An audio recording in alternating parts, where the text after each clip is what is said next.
Hello, everybody, and welcome to this week's episode of Across the Bifrost. This is the Mighty Thor podcast, where on each and every episode, we explore the world of Marvel's Mighty Thor.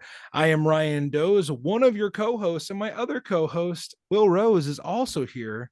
We today are going to do something in preparation for our Thor the Dark World live commentary that we're doing next week.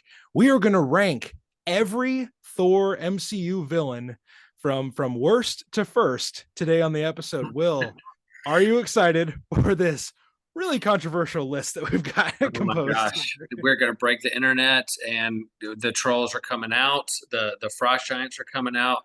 The worst to first. I mean, that was my middle school band name that we had when we were a band. So I'm really excited about this. This is fun. I can't.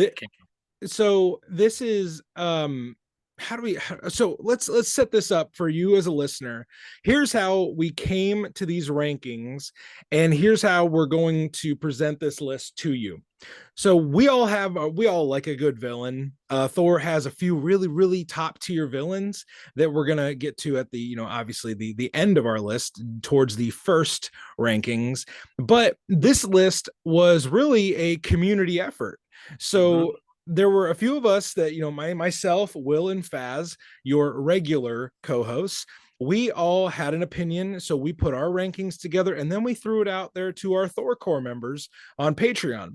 And they got back to us, and all of our rankings are composed together. So in this list, you will find, you're going to say, Will? No, I appreciate our Thor Core members. Like, that's, if it wasn't for you, we wouldn't be here. No, we probably wouldn't be. But like, I think input from crowdsourcing this kind of stuff makes it more interesting, because then you start like thinking, why?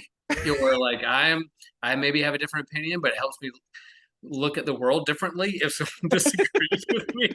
So like, I'm excited about this. And what makes a good hero is really like their villains. So like, every great hero has their rogues gallery, their villains that really shapes who they are. And so their nemesis really does shape their identity and character and character development. So without these villains, would Thor even be who Thor is? So that's why this is an exciting topic and so fun to run down with you. So you're totally right. And like, gladly as Thor fans, we've been blessed with a few really awesome villains, but we are going to rank every single one of them. And how we have, we crowdsourced the results. So we'll go from 11 to 1. And some of these entrants are not strictly villains, they're more antagonists. So people who Thor has come up against, whether in competition or combat, or they might not even be actual beings. Yes, people, the destroyer armor is on this list. So we've crowdsourced the results. These are antagonists, people that Thor has come up against in battle or in conflict. So Will, are you ready to rank every Thor villain in the MCU from 11 to 1, from worst to first? Absolutely, I am. And then I'm now thinking about the own villains in my own life and ranking them number 10 to number 1. Oh my goodness. Like, who are the villains? I'm not going to project. That could be on any of these guys. That could be an interesting bonus episode sometimes. It could. Yeah, and we put it out for the world to hear, and they're like, "Oh my god, Will's Rogues Gallery is a part of Will's Rogues Gallery." Across the realms of the world tree, Will has made many enemies. That's right. I find that hard to believe, Will, because you don't strike me as the kind of guy that's like, oh yeah, I make enemies all the time. Right. I try not to, but I'm sure there's some out there. I'm sure it's one of those things where it's like, if you don't like Will Rose, it's probably a problem with you, not with him. One of those things. Right. Or, I'm sure there's people who are like, oh my gosh, rolling their eyes. I'm like, of course. Yeah. Like unresolved conflict out there. But well, what they say, every rose has its thorn. So I love that. Let's take a brief break here so that you can compile yourself, listeners. And we will then jump into our list of worst to first Thor MCU villains.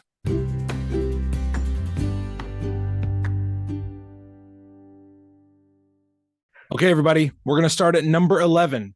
Number 11 on our list of ranking every Thor villain in the MCU from worst to first is Scourge. Scourge Oh. shows up at number 11. Carl Urban, thankfully, is Who on is this list, such a good actor, and I love him right? in everything he freaking does. So it was hard. Someone's got to be last. Somebody, Right. So, Will, somebody has to be last. why do you think Scourge ended up last on this list? I just, off the cuff. We won't stay on anyone too long, but Scourge is interesting because he's not really a bad guy. He He has just a got little bit of a redemption arc. I think he yeah, has a redemption arc. He's not necessarily a villain. He only shows up in, a few spots here and there, or one movie, or and it is. I'll confess, it was hard when I compiled this list for me, and I started thinking about it. It's hard to separate like the comic book version with right. the MCU Marvel. So like I think about him and like the Beta Ray Bill. Did I say that right? Beta Ray Bill. Yep. There you go. Barry Bill, like Daniel Warren Johnson's arc in that like graphic novel limited issue of him in that particular storyline. It's hard to separate him from the MCU in that arc and Yeah. how beloved he is, or his comedic turns from here and there. So yeah, I think he's just like someone had to be last. He has a little bit of redemption arc. Put him. He's not necessarily the MCU Scourge is not necessarily a bad guy. He just got cut up. He got caught up with the wrong people, a Yeah. la Hela. He's seeing all these other Asgardian warriors go down, and He was scared. He yeah, was he's scared. He sides with Hela because he doesn't want to end up dead. So he's one of those soldiers that he's shifting alliances. He just wants to be on the side that wins or the side that stays alive. And at the end, he survives. He sees what happens to the Warriors 3. He sees what happens to all the Einherjar soldiers, and he's like, I'm gonna stay with Hela. So he's not really a bad guy. He just gets caught up with the wrong people. He's an Asgardian who loves guns, and like in our world with the culture wars around guns and how problematic that is. Yeah, he got them from Texas. exactly. But yeah, and Scourge shows up in Thor Ragnarok. Good little side character for that movie, but not the baddest of the bad. So Right. we continue our list to number 10. Number 10 on our list of worst to first, ranking every Thor MCU villain, is Algrim the Strong, or Curse from Thor the Dark World. So number 10 is Algrim, which is a character that maybe MCU fans don't know a lot about. And Will, what was your impressions of Algrim landing on our list at number 10? The fact that I misspelled his name in our group chat and you picked on me about it, that's what stands out. What did you? Oh, I forgot. What did you? I don't know, but Alvin. It was Alvin. It was Alvin. It was Alvin the Strong. When Scourge doesn't even beat out Alvin, that's a problem. That's a problem. And it just made me think of the Chipmunk song, like Christmas time is near. Exactly. But I mean, Algrim, he's he's kind of just a thug. He's a dark elf that Malekith turns into this big berserking curse monster, and Thor takes care of him pretty quickly. Right. He gets like black hole grenaded to death probably. But Algrim's not in the movie that long. And he's kind of a side character. He's much more of a main character in the Walt Simonson run that we're going to cover next year, where he's actually like a full-fledged villain that Thor actually fights. So we have more things coming with Algrim in Across the Bifrost, but the MCU, we're probably not going to see him again. Yeah, and I love the phrase you just said, like black hole grenaded. Like that's on a side note, someone write that down, because that has legs somewhere out there in the world. Put that in your head canon and apply it to whatever you feel like you need to. Black hole grenaded. But another entrant that was not long for the MCU.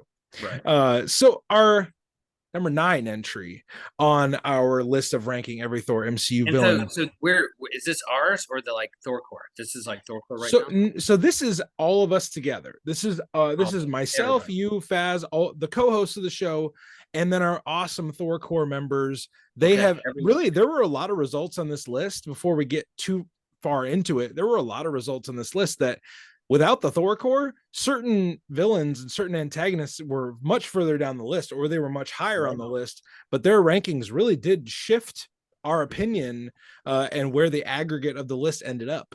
But needless to say, our next entrant was not one of them.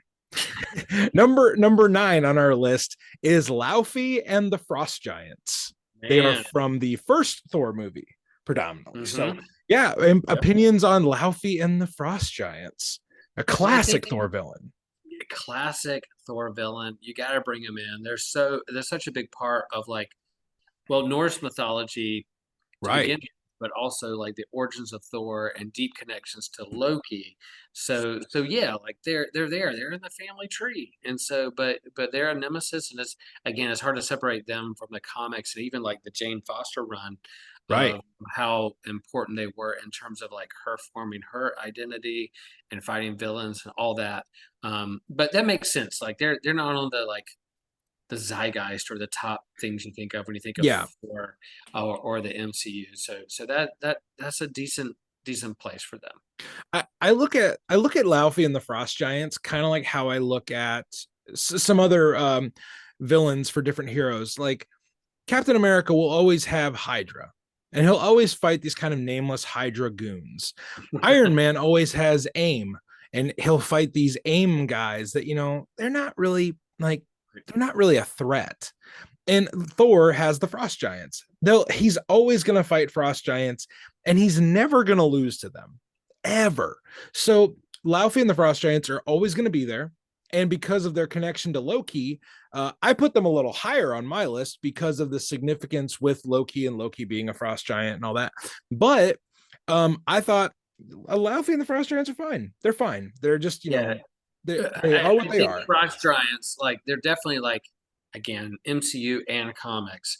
Like if somebody was like, I just want to, before we get to like a lot of dialogue and character development with like Thor talking with folks, we want to just see him smash up. Yeah, Then yeah. like let's him The throw opening that fight hammer scene. around and smash some ice and shatter some ice across the screen or the comic page and the splash page. So I think that we're just going to use them as punching bags. Right. Yeah. They are kind of that villain where you can jump into a scene like, oh hey, Thor's fighting some frost giants. And if you're unaware of what Thor's power set is, they're a good villain to kind of display his power set against, or his kind of his moxie against. There's a lot of good you can do with them. And I will admit, in the first Thor movie, they are quite a visual when you see them first, because they're the first thing you see Thor fight, and they are monstrous. And it's good visual, but they do land number 9 on our list. So we'll quickly move along to number 8 on our list. Number 8 is Zeus from the recent Thor Love and Thunder film. Right. And I know there's opinions about this character and Russell Crowe's portrayal of the leader of the Greek pantheon. But Zeus lands at number 8 on our list. Not truly a villain, but he kind of gets in the way. We'll put it that way. He gets in the way of Thor getting what he needs. I mean, come on. Let's not bury the lead. He's a dick. He So like, what are we gonna do with this guy? On my own list, he was last because he towards the last because just we haven't seen much of him. We don't know what he's gonna do. Who knows? He may have a redemption arc. Zeus. I mean, look, Greek mythology. He is kind of a dick. He sleeps around a lot. He doesn't treat humanity with a whole lot of dignity. So Nope. like there we go. Like so like I really is the potential of his villainy that we're voting this in because Right. what's going to happen in the next Thor movie and how he's going to bump up against Thor and all that kind of stuff. We're projecting a little bit or that kind of thing. But yeah, like that's a decent. I agree. It's a decent placement in the pantheon of villains because yeah, Zeus and Thor. We want to see that battle before Hercules shows up and realizes that his dad's a dick. So we'll go from there. It might not take much for him to realize that. You and I did have him very low on our lists, and I think a lot of that was because he doesn't really do much against Thor. But what he does is he's arrogant and he gets in the way, and just like, just give Thor the thing he needs to go fight the Yeah. villain that he actually wants to fight, and Zeus kind of gets in the way. And then there's Ego. that, like you said, there's that little kernel of potential in that end credit scene where you're just like, oh, we're not done with Zeus. No, Okay. we're not done. Now, like in your vast knowledge of Oh comic book gosh. Thor history, what does Zeus show up? I know Oh Hercules, yeah. Hercules shows up a lot, but does Oh Zeus yeah. show up along in terms of the pantheon? Yep. Greek gods smashing up There's there Norse so stuff. in Thor and Hercules's first standoff, in their first fight all the way back in the 60s, Zeus is actually the one that stops the fight. He shows Okay. up and he decrees that the battle end. And there's various different face-offs between Thor and Zeus, Hercules and Zeus, the Asgardian pantheon and the Greek pantheon. I mean, there's literally a storyline called the War of the Pantheons, where all these different god characters get together and they rumble. So yeah, Zeus shows up a lot in those Oh like my 60s, gosh. 70s Thor stories, especially the ones with Hercules. So Oh, that'd um, be so fun. Oh there's man, a lot to draw from. yeah, that's great. So let's move on to number Mm-hmm. 7 on our list. And number 7 on our list really did he showed up very briefly, but he accomplished a lot in his brief appearance in Thor Ragnarok. Number 7 on our list is the fire demon Surtur. So Yeah. Surtur in Thor Ragnarok. He's there at the beginning, he's there at the end, and nowhere in between. So, what do we think about Surtur ending up at number 7 on our list? Well, Yeah, well, I put in our list like Faz put these, and he can't join us tonight. And no, he Faz, can't. we love you. Faz, You're doing our the good dearly work of beloved like Faz is not with us. man's justice, human's justice. You're executing that. God bless you. But the like he put these long explanations beside his He did. villains explaining like He it is did. like an essay. It is, you know, yeah, I'm not gonna make a lawyer joke, but like even though he would talk to me about not liking dogs, even though I really do. I'm not gonna go. I'm not gonna stoop to his level. But we have we, but he put these on and all I do is put by speaking it. What do you hear? You hear that? You hear my Oh dog barking? no. Woodrow. You have opinions? Yeah, I know. This is Will's Sure. dog, Woody. He has all Woody. the things to say. And yeah, Woody, you're right. Surtur is very Lord of the Rings, and so like for me, I love this idea of like this fiery volcanic like villain that is emerging out of like this Iceland volcano with Norse mythology. So I just really love this villain in Norse mythology and everything. Speaking of Faz's or as I would say, the closing arguments that he gave for everybody. There, you don't want to make the joke, I'll make the joke. Yeah, there you go. He literally, for Surtur, he just put big monster. That's it. And sometimes, especially with a character like Thor, really you just need a big monster for him to fight. And I love that one of my favorite voice actors, Clancy Brown, voices Surtur. I feel like there's very few characters that Clancy Brown hasn't voiced. He actually voices Odin in a few of the Avengers cartoons. So he definitely familiar with voicing Marvel characters. So Surtur was a really good choice, and he was a great choice to have as that character. But Surtur shows up in that awesome opening scene of Thor like beating him pretty quickly. And I remember being in the theater like, okay, Surtur is kind of the whole reason Ragnarok happens. Yeah. So where is this movie going? And then at the end, literally, Surtur destroys Asgard. And he's the one that, is kind of responsible for that all happening. And I think without that act at the end, Surtur is really low on this list. But Surtur and Fairness, the wolf, are they like Fenris, yep. Fenris, they're like a team. Are they a part of the Ragnarok team? I mean, not in the MCU. not in the Okay. MCU. So Fenris is really connected to Hela in the who is showing up on our list a little bit later. Ooh. Fenris will show up kind of with Hela on our list, by the way. They're very tied together. So Surtur, no, Surtur and Fenris are their own entities in Ragnarok. But For the Surtur, record, Fast, like a wolf dog. I love that thing. just putting it out there, making it Put it very out there. clear. So let's move on to number 6 on our list. Mm, Number 6 on our list is, again, we're doing antagonists. We're not doing purely villains. So these are beings or things that have come up against Thor in combat or battle. And that is why the 6th entrant on our list of Thor villains in the MCU from worst to first is the Destroyer. So oof, man. the Destroyer is like, most Thor fans will know, it's an armor. It's more of an item than it is an actual thing. So it kind of requires you to have like someone embodying the Destroyer armor. But Destroyer ends up at number 6. Will, it's a fantastic character, I guess. Character in quotes.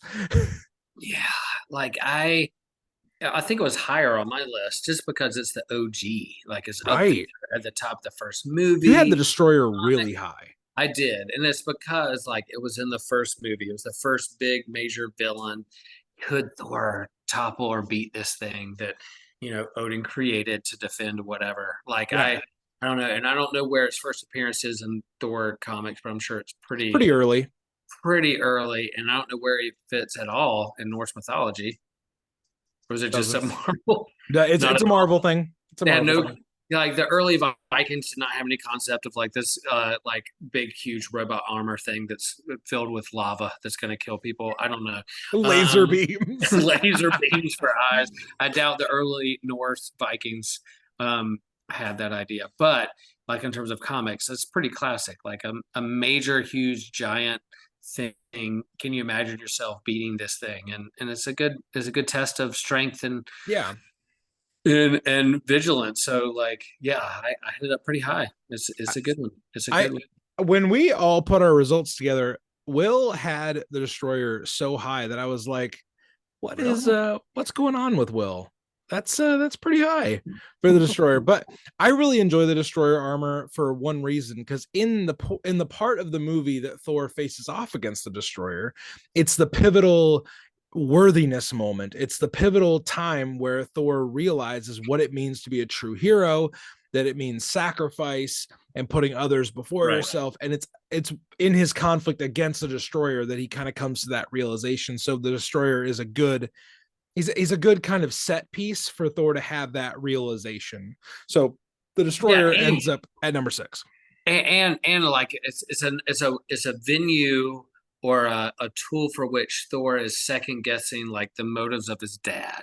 Which is Right, a right. big part of like the Thor, character development is like how to understand my dad and Odin and his shadow, or how I was raised. And like if my dad created the Destroyer, who is my dad? Like what is his character? Like what does this mean? So like yeah, I like that aspect of thinking about his family tree in light of like these things that my family creates. Right, right. And we're gonna, there's a lot of destruction that this family creates, and we're definitely going to be getting to a few more of those a little bit higher on the list. But we're gonna go off to a different planet for our number 5 entry. We're gonna go off to the planet of Sakaar to meet our 5th entry on this list, the Grand Master, played by the incomparable Jeff Goldblum. Again, antagonist. Yes, I like Thor. I like the way he moves and where he goes, and yeah, All Thor's sparkles. he sparkles. I'm mildly attracted to him, and we'll see what happens. There's my Goldblum impression. I think it's serviceable. It's It's serviceable. serviceable. Yeah, I think I can get cast on Saturday Night Live. They'll take me. Sure. But I mean, the Grand Master is such a cool, Ah, fun, kind of quirky character. yep. That fans of comics will know him as one of the elders of the universe. He's related to the Collector, who is in the MCU, played by the equally enigmatic Benicio del Toro. Hmm. And Goldblum brings something really fun to this role in the MCU, where you could have just kind of made him like a kind of a generic despot where he's like, oh, everybody fights for my amusement. But Goldblum, like, I don't know what it is about him in this role. It just makes it more fun. It really does, and he was just such a good addition to the whole MCU and that movie that added so much. There's a brilliant casting, and um, yeah, I hope he shows back up and kind of like the Hulk, the She-Hulk, and like Wouldn't the that be shit that would be show. fun? Like all right, like the Hulk went off and came back, and I don't know how that all fits in, but like I hope he shows back up. That'll be awesome. I really enjoy the Grandmaster. There's not that he when he's in parts of Ragnarok, which he's not there that long, but he kind of chews the scene, and you're like, Hmm. oh, I'm really enjoying this scene. No matter what. But Jeff Goldblum as the Grandmaster lands at number 5 on our list. Now, our next entrant on this list was probably the member of the list that benefited the most from the Thor core getting Right. their opinion spoken, which, by the way, Thor core members, you are awesome. I don't know if I agree with you on this one, because number 4 on our list is the Lord of the Dark Elves, Svartalheim's own Malekith the Accursed, played by Christopher Eccleston from the Dark World, who we'll be talking about at length next week. So Everyone's favorite Thor movie. Everyone's. we probably don't need to go too long on Malekith, because essentially next week we're going to be doing a whole commentary on Yep. Malekith. So Hmm. Malekith lands at number 4. Will, thoughts on the dark elf Malekith? Here, yeah. Here's where I think he benefits from being like a part of the Thor movies. Like I think that like he's just in the zeitgeist or the understanding of like when you think of Thor villains in the all the movies, he's there. He's an antagonist. Right. But again, it's hard for me to separate him from the MCU with like the comics. Like we just had a big War of the Realms. He was Right. a big nemesis. He was so creepy and Despicable. awful and despicable when the whole Jane Foster run with Jason Aaron all the way into War of the Realms that created that. Like there's a lot of history with that where he is so depicted as such a fantastic villain in that. So I don't know if that comes into play or just like, you know, everyone's favorite Thor movie or the everyone's fourth place Thor movie. That Right. Malcolm in that, and so that's why he gets number 4 because he's the fourth everyone's favorite fourth Thor movie. I think the thing that Malekith suffers from the most is that he's in Eccleston's performance in Dark World. Like, Eccleston's a great actor. Like, it's not he's been good in other things that I've seen him in. So it's not a I don't think the actor is not good. It's I think they wrote him as a really dark, like, not dark, obviously he's a dark elf, ha ha ha, Ryan, but in his comics, he's more impish and he's more sadistic, and Right. he's much more Joker-esque in the way that he kind of picks people apart.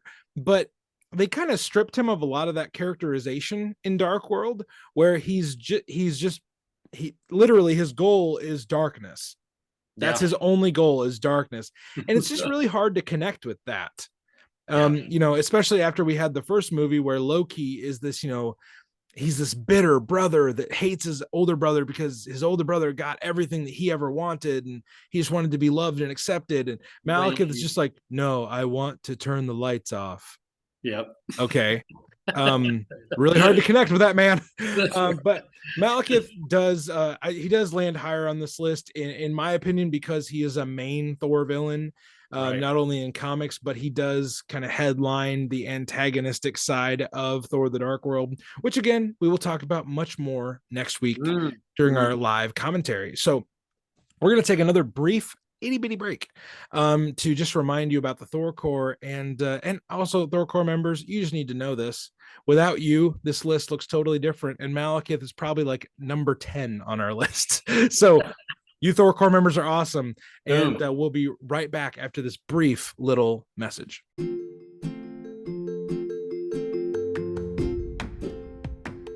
Okay, everybody, Christmas is almost here, and usually around the Christmas time, we get into the mode where we give gifts. And this year, for Christmas, I want you to give yourself a gift. I want you to give yourself the gift of the Thor core. In our episode description, you can follow the link there to join our Patreon group. Join the Thor core for a few bucks a month. You'll get early episodes, bonus episodes, and you'll be able to determine the course that we're going to go in 2023. We're also going to have some great exclusives that only the Thor core members can get over on Patreon. So think about it. We hope that you will consider supporting the show in that way. Regardless, you're listening right now. You're supporting us by listening to the show. Maybe share it with a friend that you could give the gift of Across the Bifrost that way too. Either way, we hope you enjoy the rest of this episode. Thank you so much for listening.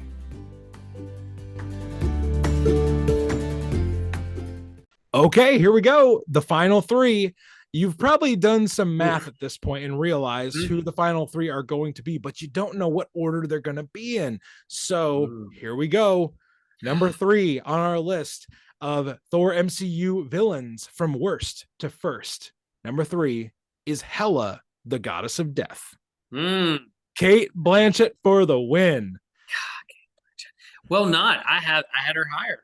You did it. You had her second runner up. I did. Both did actually. We both had her very, very high on this list. Yep. So good on us for trying, Will. Good on us for trying. Yeah. I mean, I think literally hell is named after Hela. So come on, y'all. Like in terms of villains, hell is pretty high on the list. Right? Like, so she controls death. She controls death. And Cate Blanchett, and that like just the headgear alone. Girl came packing. Oh my gosh, the girl came packing. So yeah, good pick. Top 3. If she was in the top 3, I would have questioned all things that are good or in the world. I would have questioned my own existence and gone real nihilistic if it hadn't been in the top 3. So I'm glad she made it. I will say this about our top 3 entrants and Hela being one of them. None of them on anybody's list were ranked lower than 4. So these top 3 are pretty universally agreed upon. Yeah, right. And right. So Hela is definitely in the mix. And I think, in the MCU alone, Cate Blanchett's performance elevates this character. A very cool, kind of mysterious comic book character. I think Cate Blanchett gave Hela this attitude to her and this gravitas where, I mean, Cate Blanchett is an award-winning actress. She has done so many, big franchises. Probably one of Will and I's favorites. She's been in Lord of the Rings as Galadriel. And I just absolutely loved her in this role. I thought she was menacing. I thought she just played off of Hemsworth and Loki and Tom Hiddleston so well. But Hela is, I mean, it's really, really hard to vote against her, man. And she's one that like it's hard for me. I mean, we're all humans. I'm not going to fanboy a whole lot. If I meet somebody, I'm like, cool. I think what you do is cool. But like, if I met her in person, I may be speechless. I mean, I would be like, what do I do? A puddle of pudding. And I'd be like, okay, remember that time you were an elf? Oh, remember that time you were the goddess of death? That was a cool time. You would turn into Chris Farley and then SNL I would skit. I would 100% like, so if you ever got her, like message her and see if she wants to be on this podcast. It might get Cate Blanchett, if you would like to be on this ridiculous little podcast, I think we can fit you in somewhere. We can fit you in. We'd love to talk to you about like how you embody this number 3 villain, number 2 villain in Will's book. So anyway. Hela is immortalized at number 3 on our list. Number 2 on our list. And I just want to stress that the final 2 people, the final 2 characters were separated by maybe 2 votes total. Yep. So here we go. Number 2 on our list of Thor villains in the MCU, worst to first, is Gore the God Butcher, portrayed by the amazing Christian Bale.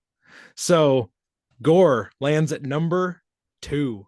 He's had a big year, Will. He got a movie, he got internet outrage, and now he lands at number 2 on the Across the Bifrost prestigious list. He got a redemption arc all in one movie. Yeah. So what do we think about Gore at number 2? Yeah, I love that. Like, again, I'm beating the same drum, but like it's hard to, like, one of my favorite Thor arcs of all time, comic book arcs of all time, like just peak comic book creation is the God Butcher. And so it's hard to separate him as a villain from what I read and experienced way back when that was ongoing to the movie. And so it is hard for that, but like I think I don't know where I put him, but he was I think top 3. I think. Yeah, you had him. You had him in the top 4. Yep. I had him top 4, and that's just because of the movie depiction, and so it's so hard to put all that years of his development in the comic book into like one movie. But in terms of what they illustrate in the movie, yeah, he's a God Butcher, man. You like, if you're gonna have Thor go up against a villain, and he's a god, then you got the God Butcher. Yeah, gotta have a God Butcher. Gotta have every It's pretty high. It's pretty high up there in villainy. Every god needs a God Butcher. But no, I mean, seriously, great. I think one thing that really elevated this, and this was something that Faz definitely wanted us to talk about, because Gore was his number 1. And on this podcast, Faz has been the one spreading the gospel of love and thunder wherever he would go.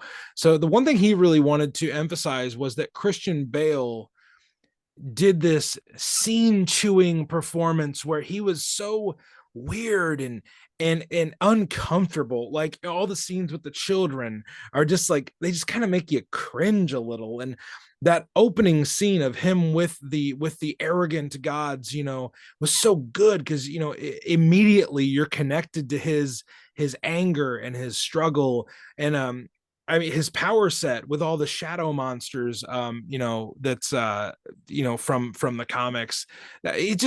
He provides such a cool visual. He provides such a cool kind of connective point when it comes to human stories. So how many of us, and we don't mean to get preachy here, but how many of us have felt overlooked, forgotten, and discarded by the things that we've believed in at some point? Gore's kind of the pinnacle of that in storytelling.